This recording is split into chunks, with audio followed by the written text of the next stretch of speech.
मैंने छुपा के रखी हो तो बैठ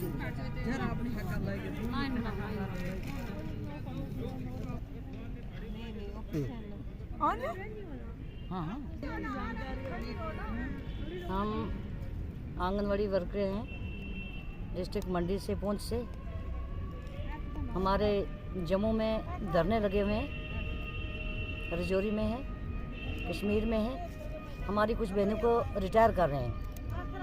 जिन मेरी बहनों ने 40 साल सर्विस की ICDS डिपार्टमेंट में, उन बहनों को ऐसे आज निकाल रहे हैं जैसे दूध में से बाल को निकाल रहे हैं। कहाँ का इंसाफ और कहाँ की कानून।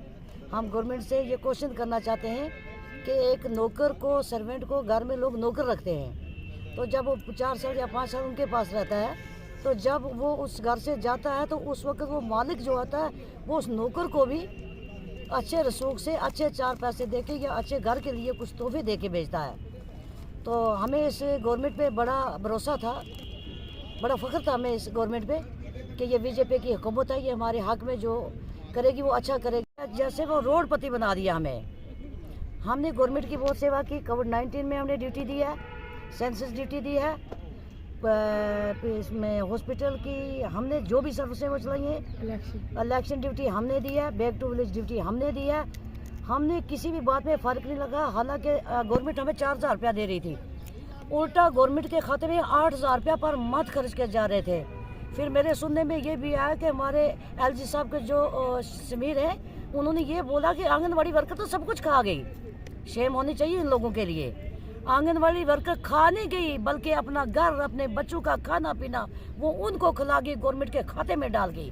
कैसे डाल गई? MPR ऑनलाइन करनी, स्टेशनरी खुद से खरीदनी, जो हमारे अपोजिशन बयान वाले जाते हैं उनके साथ हम बैठते हैं, किराया खर्च करके एक व्हील से दूसरे, दूसरे से तीसरे, तीसरे से चौथे, हम वर्कर काफिले की तरह चलती है। हम अपने आप को आंगनवाड़ी वर्कर ही नहीं समझती थी। हम अपने आप को एक जैसे बेडफोर्ड का सिपाही है, हम तो आज से अपने आप को समझती हैं, क्योंकि कोविड लॉकडाउन में या कोविड-19 में किसी को बाहर नहीं निकाला। आंगनवाड़ी वर्कर और बेड फोर्स वाले जो आदमी हैं वो खड़े रहे।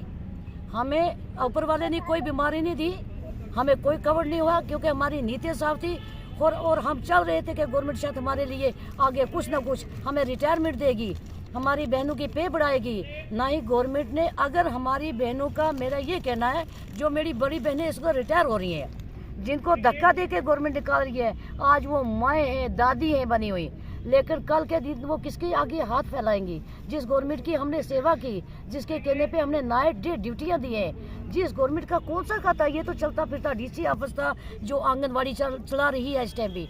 लेकिन मैं अपने LGC से फिर भी रिक्वेस्ट करती हूँ, अपने प्राइम मिनिस्टर साहब से भी रिक्वेस्ट करती हूँ कि जनाब इन माओ बहनों की तरफ देखो जिनका आपने विकास किया। मैं रिक्वेस्ट करूँगी कि 1 हफ्ते का हम टाइम देते हैं, इस 1 हफ्ते में मेरी रिटायरमेंट बहनों को, इनको ग्रेजुएटी भी मिलनी चाहिए, इनको पर मंथ पेंशन भी मिलनी चाहिए। इस वक्त हर ब्लॉक से 10-12 औरतें जो है उनको ये रिटायर कर रहे हैं।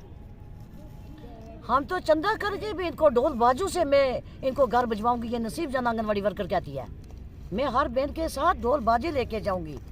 मुझे इस 4000 रुपये का वो नहीं है। हमने खुदा के सामने परवरिश की है बच्चों की, नर्सिंग प्रेग्नेंट मदरों की, कोविड-19 में, लॉकडाउन में हमने अपनी ज़िंदगियां सर्व की हैं और मेरी बहनों ने की है। इसलिए हम तो उनको रिटायर कर लेंगे। गवर्नमेंट के लिए क्या रहेगा? शेम के सवा कुछ भी नहीं रहेगा।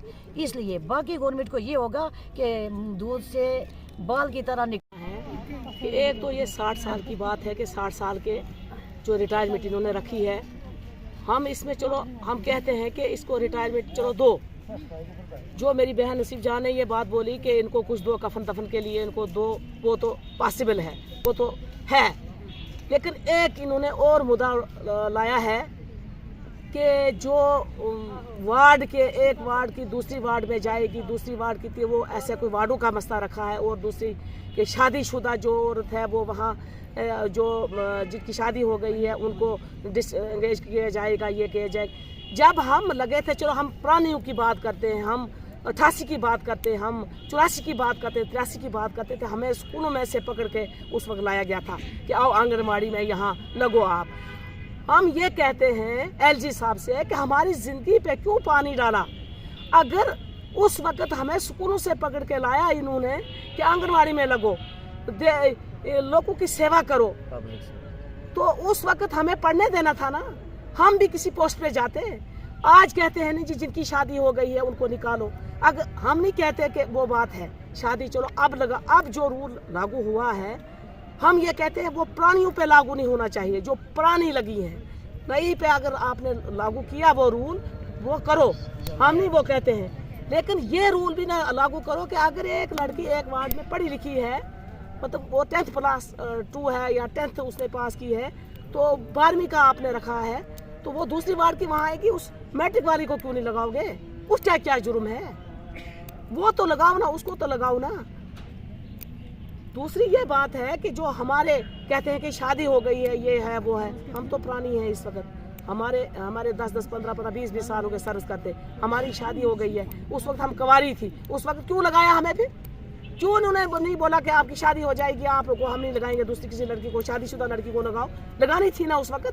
1000 हमारी तनख्वाह होनी चाहिए। उसके बाद जो रिटायरमेंट का इन्होंने रखा है 60 साल की, उसका रखो, करो रिटायरमेंट, हम नहीं कहते, लेकिन उनको कुछ दो, तकरीबन उनको भी 4-5 लाख रुपया दो ताकि वो जाएं। आज आपको पता है एक कितने घरों के झगड़े हैं, कितने औरतें बेचारी हैं इसी पे चलती हैं, इसी पर सहारा। अगर वो कल घर जाएंगी तो वो क्या करेंगी वहां जाके? वो क्या गवर्नमेंट का क्या करेगी? कांचा खाएगी इसको? क्या करेगी? नहीं, इनका क्या करेगी? रोएगी इनका। जब वोट मांगने आते हैं वोट भी देते हैं, सब क्या कहते हैं रातों रात, सब कुछ काम रातों रात। पता नहीं रात को इनको नींद लोग सोते हैं, ये रात को उठ के इनको लोगों की फिक्र होती है फलाने को निकालना है क्या? तो याद रखना, फिर हम भी क्या करेगी, हमें भी जिंदगी का अरमान नहीं है। हम तो ऐसे बेचारी रिटायर होने लगी। हमारी बहन एक